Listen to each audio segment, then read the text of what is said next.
file this under reasons why I shouldn't record videos first thing in the morning.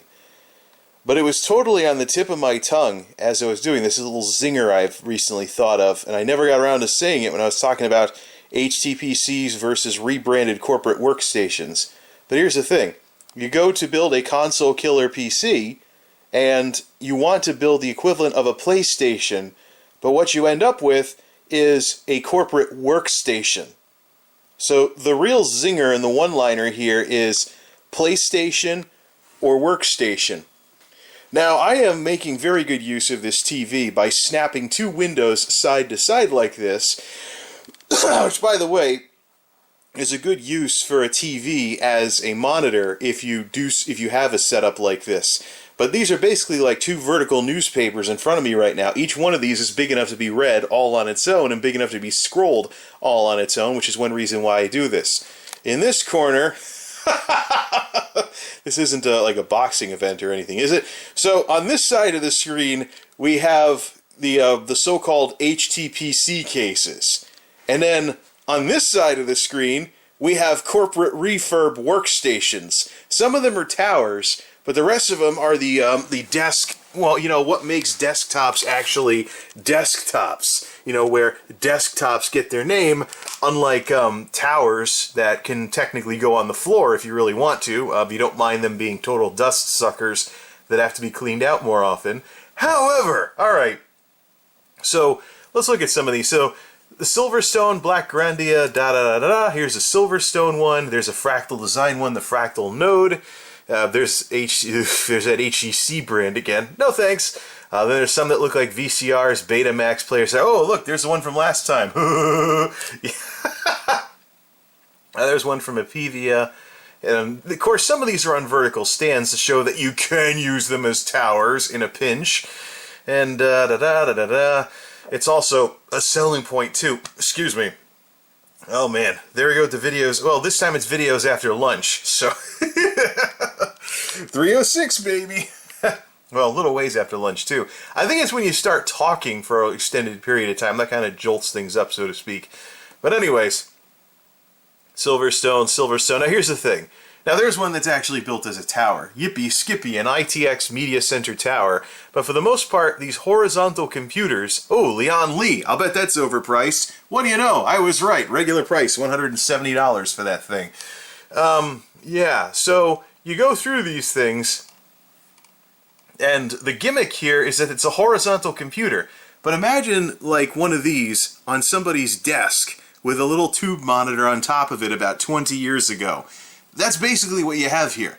So-called console killer is really just a way to make horizontal cases sexy again. They're bringing sexy back? I don't know. Oh, no, that's starting to become a dated reference. Let's go over to the other side here. So that's a refurbished Dell desktop tower, but if we scroll down a bit, things start looking a little more familiar. Now, a lot of these devices are shown standing up to show that they can. That's an HP desktop, super slim, blah, blah, blah. There's a Dell Optiplex 760. It's unfortunately a Core 2 Duo system, so it wouldn't work very well as a console killer. But this i5 system, the 2400, this is a Dell Optiplex 790. We used 990s at work, where I work, as office machines. And then there's, I think, 3020s are the newest ones. So we have Ivy bridges and we have Haswells. Actually, I think I had a Sandy bridge at one point. No, we have Sandy bridges and Haswells. The Ivy bridges are for like my laptop and stuff. I use a laptop at work because I might have to do some mobile troubleshooting. So, plus it has an SSD, so I was like, yeah, I'll use a laptop. So anyways, yeah, Optiplex 980, Optiplex 3020, like 300-ish or so. This is the sort of thing, it's a Core i3 though. We have the i5 version of it. But notice what's going on here. These are horizontal computers. Now, if there was a way to put a riser card and a graphics card in here, oh, finally a tower. But if there was a way to put a riser card and a graphics card in here and then up the power supply, you would essentially have one of these. Because what do you find with these things over and over again? You find that they support full-size graphics cards via having a riser card in it and the ability to increase the power supply. Or to beef up the power supply. Put in something with more watts. So, the difference between these and these is what exactly? You know, PC sales may have been on the decline for the last couple of years, but the folks trying to sell this stuff know exactly how to market it. Take something that wouldn't at all be considered a home device and essentially rebrand it as, ooh, a console killer, a home theater PC, ooh. Never mind that it has been conventional wisdom for how long now that so-called HTPCs don't need a lot of 3D graphics capability, they just need to be able to decode DVDs and Blu-rays. Something to think about. And these are just the refurbs. Refurb. Okay, there's a Dell Optiplex 780, still Core 2 Duo generation. There's the HP version of it. But look at all these horizontal computers. The difference between... Ooh, there's a 780. Maybe I'll get down to some refurbished 990s if I keep scrolling. But notice with these Dells right here, you see that they're on their sides to show that they can go on their sides. In case, by chance, some of the corporate customers or business customers who buy these want to put these like against the side of a wall or something, or use them as towers. So it's kind of the reverse of some of the marketing on some of the so-called HTPC cases. But yeah, towers and sit-down units for the most part. Ooh, there's an Optiplex 980, getting close. I imagine eventually we would hit the 990s that I'm very familiar with over in the office. All right, well, why don't we get out of the refurb? Why don't we get out of refurb land here and switch to new ones? Business desktops and workstations, new, look like what?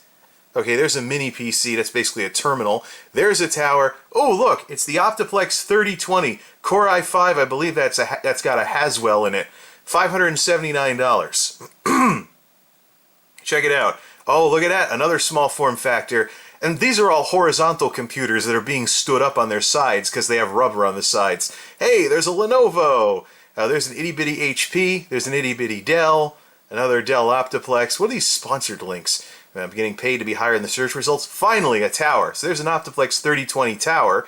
I don't know if we could put some... But here's the thing.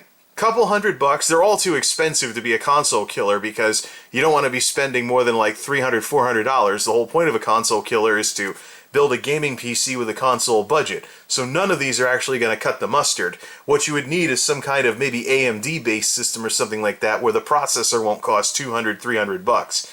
But notice what's going on here.